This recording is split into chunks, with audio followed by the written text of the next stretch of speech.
बहरे ओकियानूस के अंदर डूब कर मरने वाले जहाज जिसके साथ ही बेतहाशा लोगों की जानें भी चली गईं, यानी टाइटैनिक, उसको देखने के लिए लोग अपनी जान की बाजी लगाने से भी बाज नहीं आ रहे। टाइटैनिक की सैर को जाने वाली लापता आबदोज की तलाश का काम जारी है। इस जहाज पर 2 पाकिस्तानियों समेत 5 अफराद सवार थे। इतवार के रोज रवानगी के 2 घंटे से भी कम वक्त के अंदर इसका जमीन से राब्ता मुनक़ता हो गया था। दोस्तों, एक कैनेडियन तैयारे को तलाशी के दौरान ज़ेरे समंदर कुछ आवाजें मौसूल हुई हैं, जिसके बाद इनके मकाम का तयन करने की कोशिश की जा रही है। ये आबदोज के लापता हो जाने के बाद से अब तक की सबसे उम्मीद अफजा खबर है। दोस्तों, अमेरिकन कोस्ट गार्ड हुकाम के मुताबिक कई मुल्कों के बहरी जहाज और जंगी तैयारे शुमाली बहरे ओकियानूस में अब तक तकरीबन 26,000 स्क्वायर किलोमीटर रकबा छान चुके हैं, लेकिन ताहाल लापता होने वाली आबदोज का कोई सुराग नहीं मिल रहा।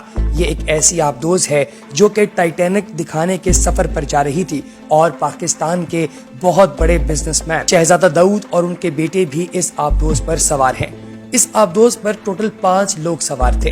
टाइटन नामी इस सियाहती आबदोज पर पायलट और ओशियन गेट कंपनी के सीईओ स्टॉकटन रश, फ्रांसीसी बहरिया के साबिक एहलकार पॉल हेनरी नार्जूलेट के अलावा एक अरबपति बरतानवी मुहिमजू हिमेश हार्डिंग और पाकिस्तान के कारोबारी खानदान के फर्द शहजादा दाऊद और उनके बेटे सुलेमान दाऊद शामिल हैं। दोस्तों, 48 साला शहजादा दाऊद और उनके बेटे 19 साला सुलेमान के खानदान ने उनकी आबदोज पर मौजूदगी की तस्दीक की है। शहजादा दाऊद एंग्रो के वाइस चेयरमैन हैं, जो पाकिस्तान के सबसे बड़े इदारों में से एक है।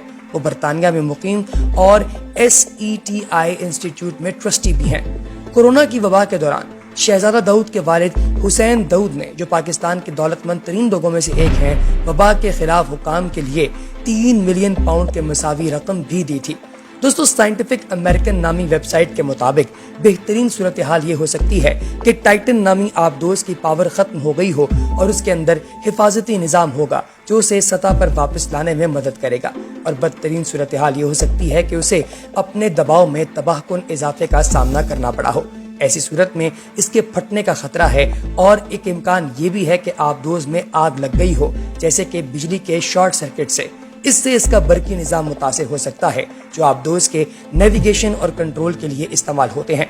इसी तरीके से ये भी कुछ लोगों का मानना है कि टाइटन नामी इस आबदोज को न तो किसी इदारे से अप्रूव करवाया गया और न ही इसके अंदर कोई ऐसे सिक्योरिटी फीचर्स मौजूद हैं जो कि वेरीफाई कर सकें कि ये मुकम्मल तौर पे आम लोगों के लिए काबिले इस्तेमाल थी। अलबत्ता ये कहना भी गलत नहीं होगा कि इस आबदोज के अंदर अगर सीईओ खुद बैठा हुआ है तो यकीनी तौर पे कुछ ना कुछ तो उसने सोचा ही होगा कि इस आबदोज को मुश्किल घड़ियों से कैसे निकालना है।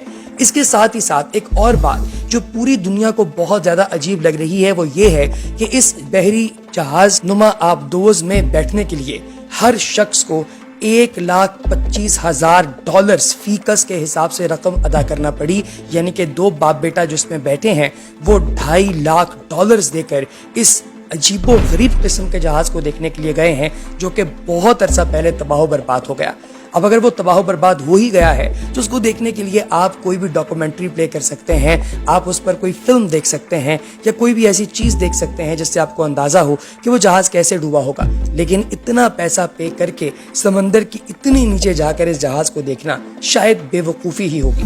लेकिन दोस्तों, आप अंदाजा लगाइए कि एक बड़े खानदान के लोगों की पावर क्या होती है कि पूरी दुनिया डंकी के नतीजे में मरने वाले 300 लोगों की बात नहीं कर रही, बल्कि इन 5 अरबपतियों की बात कर रही है जो इस आबदोज से मर गए, लेकिन पानी में ही डूबकर मरने वाले डंकर जो 300 के करीब थे, उनके बारे में कोई बात नहीं कर रहा।